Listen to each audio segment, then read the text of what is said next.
the co-life. We wanted to share a little bit of our IVF journey in some detail, show you guys some clips that we've taken throughout the process, kind of explain a little bit about what the process looks like and what she's gone through. So we have talked a lot about how this journey is different, and even in this state, it is still like very, very different. Yeah. Brian has had to take care of Aza almost every day because I'm on bed rest for 2 weeks, which I did not have to do last time. I'm on bed rest, meaning I can't even pick up Aza. They said I can't walk for too long, and that has been very, very difficult because of many reasons. It's been a journey, especially with Brian still working and taking care of Aza, having to travel everywhere. We have such an amazing village of people and community of people around us. We've gotten help from our siblings, from our parents, both sides, like everyone, grandparent, like everybody has pitched in to help support Aza, watching her during the days. I drop her off in the mornings, pick her up in the evenings, take care of her then, take her on weekends and whatnot. But it's been fun though at the same time because I've had a lot more time with Aza, just her and I, and we've done some really fun things together. We've spent some really amazing time. Oh! Ew! Ew! It just creates complexity because I'm trying to balance my job, my meetings, and the scheduling of Aza like has really, interrupted the flow of things with my career. So it's difficult to balance. It is. And then taking care of Lexi and watching her and making sure she's okay. Honestly, every time I think about it, I try not to cry because I feel like you've just been like a superhero these past couple of weeks. Thank you. And I'm like, I really feel like crying, but you've just been a really amazing person because in addition to that, as you can tell, my voice is kind of going in and out because I got sick. I have some sort of like infection going on. I've been so like tired and not able to do anything, like not even really been able to move like that because of now the infection and the fact that I'm on bed rest. So Brian has been absolutely amazing taking care of Aza. This is how deep this experience with Lexi was for me, because I don't feel like last time I handled it the way that I wanted to handle it, the first IVF journey. I think you did the best you could for like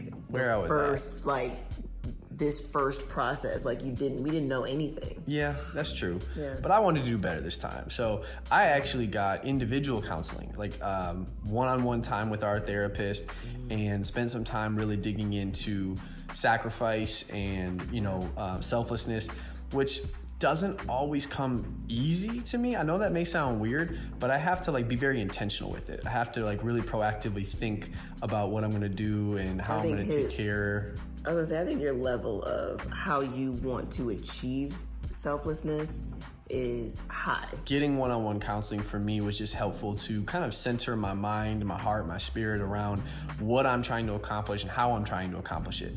I want to make sure that my heart is positioned towards my family and looking at as an honor to sacrifice, looking at time with Aza not as a burden but as an opportunity. Things like serving Lexi not as a burden but as an opportunity. And how can I make her happy through this time? How can I bring her to an emotionally balanced place, and not make things worse but make them better. You've been doing a phenomenal job with that. Seriously, a phenomenal job. Thank you.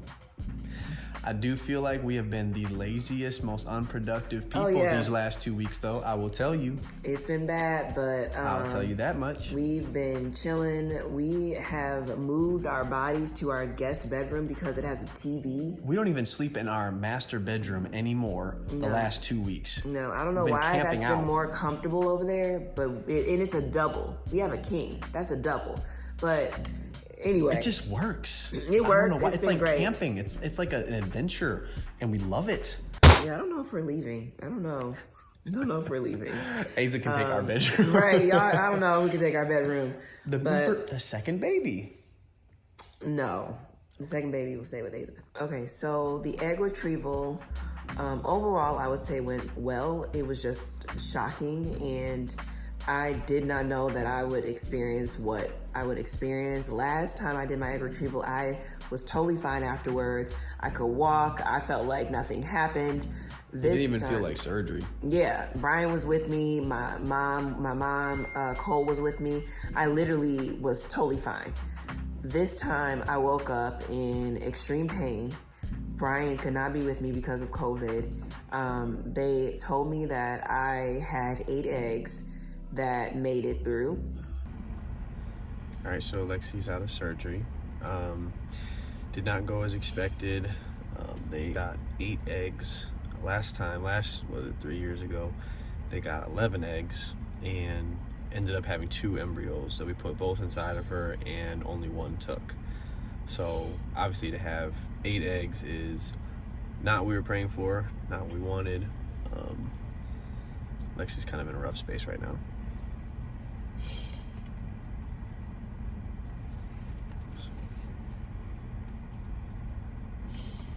We are going to have faith.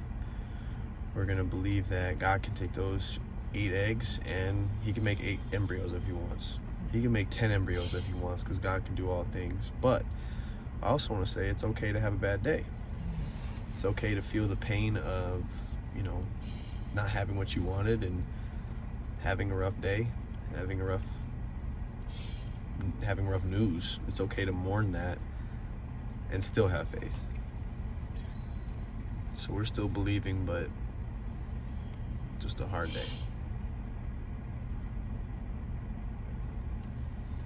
You want to say anything? I don't think I can right now. Oh. Yeah. And that really, really broke me, to be honest, because I felt like all of these different changes, all of these things that I was doing this round that felt uncomfortable, that was nothing like the last time. More medication than last time. More medication. I thought I was doing this so I could get more eggs. Last time we had 10 eggs. 11. We had 11 eggs. That went down to 4 that fertilized, that went down to 2 that made it to the blasted stage, and we had to put both in, which is why we had to start all over. It was a moment where I'm like, what the heck? Like, why did this happen to me? Am I gonna have to do this all over again? And all I could think about was like, God, I don't wanna do this all over again. I don't wanna do this all over again. And they had to literally carry me to Brian, because Brian was waiting on the car. They had to carry me out to Brian. And I just bawled my eyes out once I saw him. I bawled my eyes out. I was so distraught, so hurt. My brothers came and saw me because they knew that I was just in distress. So it was that was a difficult time. Yeah, I think for me it was really, I was just in a place, again, I've tried to take this round a lot differently than last round. I was in a place where I felt Lexi's pain. I empathized with her pain and her disappointment and the expectation versus the reality.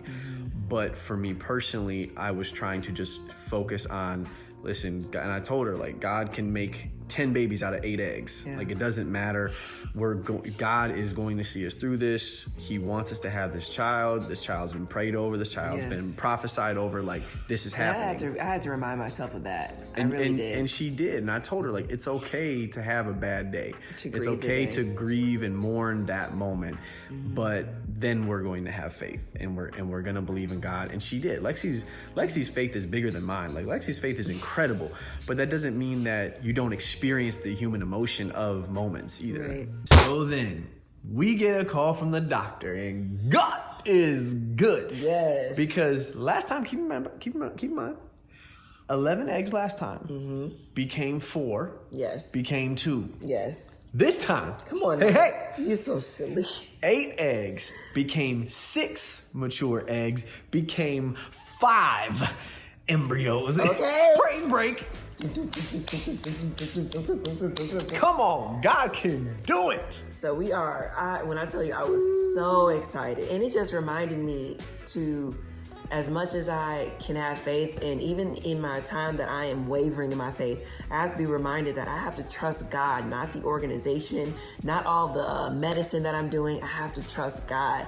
Even though this is a scientific thing that we are doing, God is still in control. God is still working miracles, signs, and wonders, y'all. So I'm it just rejuvenated my spirit. He always keeps me in remembrance of like, he's got me. Like, I have to continue to trust. I have to continue to believe. And we joke around and we're excited, we're happy and all that, but like for real though, God is amazing. God is amazing. For real, God is in this. Like, you can't tell me science and technology is doing this. God is still all in this process. Yes. And he is controlling it. He is Lord and the ruler of this. Yes. And I'm just excited to see what happens next. We have one more call, and that's for genetic testing. So we'll see how that goes. We're believing good news. We're believing in good news. We are in good spirits. We're in a good emotional place. We're wrapping up the Bedrest season right now. Yes. We'll find out next week about the genetic testing results, and then we're scheduling the transfer. So it's time to rock and roll. Pray for us. We'll catch you guys later, and let us know what you think. And if you have any questions about IVF, please let us know. We love you guys, and excuse my voice. It's in and out. We'll talk to you later. Bye-bye. Bye.